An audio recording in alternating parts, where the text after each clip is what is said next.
DD national crime news में आपका स्वागत है। ताज़ा खबरों को देखने के लिए डीडी नेशनल क्राइम न्यूज के साथ जुड़े रहे।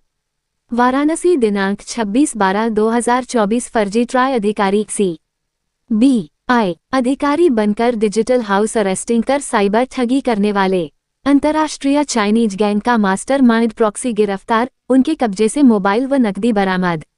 दिनांक 4/12/2024 को बादी श्री अनुज कुमार यादव पुत्र स्व शून्य इंद्रदेव यादव निवासी माधव नगर कॉलोनी, सारनाथ, कमिश्नरेट वाराणसी द्वारा थाना हाजा पर उपस्थित होकर प्रार्थना पत्र इस आशय से प्रस्तुत किया गया कि साइबर अपराधियों द्वारा उनके साथ फर्जी ट्राई अधिकारी CBI अधिकारी बनकर उनकी डिजिटल हाउस अरेस्टिंग कर उनके साथ कुल करीब 98 लाख रुपए की साइबर ठगी कर ली गई है, जिस पर थाना हाजा पर मु 0-0-124/2024 धारा 308 318 318 4 338 336 340 2 BNS व 66 DIT एक्ट पंजीकृत किया गया, जिसकी विवेचना प्रभारी निरीक्षक साइबर क्राइम थाना विजय कुमार यादव द्वारा की जा रही है। उक्त प्रकरण के दृष्टिगत श्री मोहित अग्रवाल पुलिस आयुक्त कमी वाराणसी एवं श्री प्रमोद कुमार पुलिस उपायुक्त अपराध कमी वाराणसी के निर्देशन में तथा सुश्री श्रुति श्रीवास्तव अपर पुलिस उपायुक्त कमिश्नर वाराणसी व श्री गौरव कुमार सहायक पुलिस आयुक्त कमिश्नर वाराणसी के नेतृत्व में एक टीम का गठन कर उक्त घटना के अनावरण हेतु निर्देशित किया गया। उक्त के क्रम में वाराणसी से पटना में सलिन डिजिटल हाउस अरेस्टिंग कर साइबर ठगी करने वाले अंतर्राष्ट्रीय चाइनीज गैंग का मास्टरमाइंड प्रॉक्सी को गिरफ्तार किया गया है, जिसके कब्जे से घटना में प्रयुक्त मोबाइल फोन व नकदी बरामद की गई है। अपराध करने का तरीका साइबर अपराधियों द्वारा सर्वप्रथम फर्जी ट्राई अधिकारी CBI अधिकारी बनकर लोगों को उनक मोबाइल नंबर 0 पर वर्चुअल नंबर से कॉल कर उनके नाम पर फर्जी सिम के जारी होने तथा उस सिम का अवैध गतिविधियों में लिप्त होने का झांसा देते हुए उनकी डिजिटल हाउस अरेस्टिंग कर वेरिफिकेशन के नाम पर तथाकथित RBI के बैंक खातों में पैसा ट्रांसफर कर लिया जाता है। उन पैसों को साइबर अपराधियों द्वारा फर्जी गेमिंग एप्लीकेशन में यूजर्स को पेआउट के नाम पर ट्रांसफर कर दिया जाता है। इस तकनीकी में साइबर अपराधियों द्वारा CS व EIP सर्विसेज का इस्तेमाल करते हुए OTP प्राप्त करने के लिए SMS फॉरवर्ड एप्लीकेशन जैसे ड्रैगन SMS आदि का प्रयोग किया जाता है तथा अपनी पहचान छिपाने के उद्देश्य से इस तरह की घटना में फर्जी म्यूल बैंक खातों, फर्जी सिम कार्ड व डिजिटल फुटप्रिंट से बचने के लिए वर्चुअल मशीन का प्रयोग किया जाता है।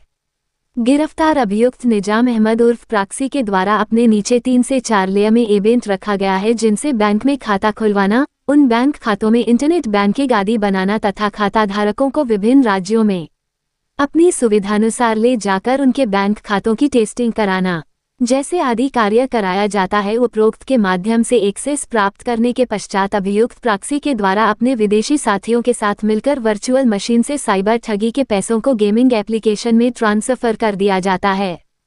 पूर्व में गिरफ्तार अभियुक्त का विवरण: संदीप कुमार पुत्र एसकरण लाल निवासी गौशाला पूर्वा, थाना रामकोटी, जनपद सीतापुर, उत्तर प्रदेश। जायसवाल पुत्र कृष्ण जन्म जायसवाल निवासी चकिया, जनपद चंदौली, उत्तर प्रदेश। विकास सिंह पटेल पुत्र दिनेश कुमार सिंह पटेल निवासी हाथीपुर, थाना चुनार, जनपद मिर्जापुर, उत्तर प्रदेश। कुणाल सिंह पटेल पुत्र शिवशंकर निवासी मगरहा, थाना चुनार, जनपद मिर्जापुर, उत्तर प्रदेश। संजय यादव पुत्र स्व शून्य चंद्रदेव यादव निवासी ग्राम लालपुर, जलालपुर, जनपद जौनपुर, उत्तर प्रदेश। खबर है वाराणसी जिले से। वरिष्ठ पत्रकार संदीप में कहानी ये है कि जो इंडिया का ये ऑपरेटिव है, इसका ये निज़ाम जो अपना टेलीग्राम आईडी प्रॉक्सी के नाम से चलाता है, तो प्रॉक्सी का ये डायरेक्ट संपर्क है। ये कुछ संदिग्ध टेलीग्राम ग्रुप्स हैं, उसमें ये चाइनीज़ लोगों के साथ संपर्क करता है और बेसिकली ये करता क्या है कि बहुत सारे म्यूल अकाउंट्स खुलवाता है। उन अकाउंट्स में फ्रॉड का पैसा आता है, फ्रॉड का पैसा को रन करता है और वो पैसा चाइना जाता है और इसमें ये कमीशन कमाता है।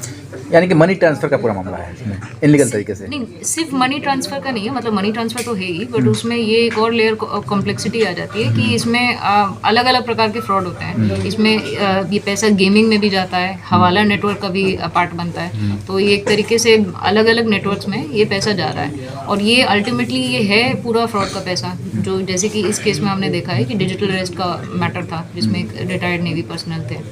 उनसे लगभग कितने की ठगी हुई थी? इसमें उनसे 98 लाख की ठगी हुई थी। किस तरह ठगी हुई थी, क्या प्रोसेस अपनाया था? प्रोसेस ये था कि इसमें वो बोले थे कि हम ट्राई से बोल रहे हैं, telecom regulatory authority of India से आपके पास एक सस्पिशियस पैकेज आ गया है। वो नेवी के पर्सनल थे, वो अखबार रेगुलरली पढ़ते नहीं थे, वो घबरा गए। तो इस चक्कर में उन्होंने अपना पैसा जिस खाते में उन्होंने बोला था कि आप इन खातों में पैसा ट्रांसफ़र कर दिया, उन्होंने ट्रांसफ़र कर दिया। अब जैसे ही ये पैसा ट्रांसफ़र हुआ उन खातों में, तो तुरंत उनका पैसों का वितरण होने लगा छोटे छोटे अमाउंट्स में अलग अलग गेमिंग प्लेटफॉर्म पे होने लगा। बेसिक ये जो फ्रॉड है, फ्रॉड हो रहा है इंडिया के बाहर, बट ये जो इंडिया के जो ऑपरेटिव्स हैं, जैसे कि पिछली बार शक्ति पकड़ा गया था, आज प्रॉक्सी पकड़ा गया है, ये स्पेशली प्रॉक्सी ये अंतर्राष्ट्रीय फ्रॉडस्टर्स के साथ मतलब षड्यंत्र करके ये फ्रॉड का पैसा देश से लूट रहे हैं। अब तक कितने लोगों को आपने पकड़ा है और आगे कितने लोग इसमें शामिल हो सकते हैं?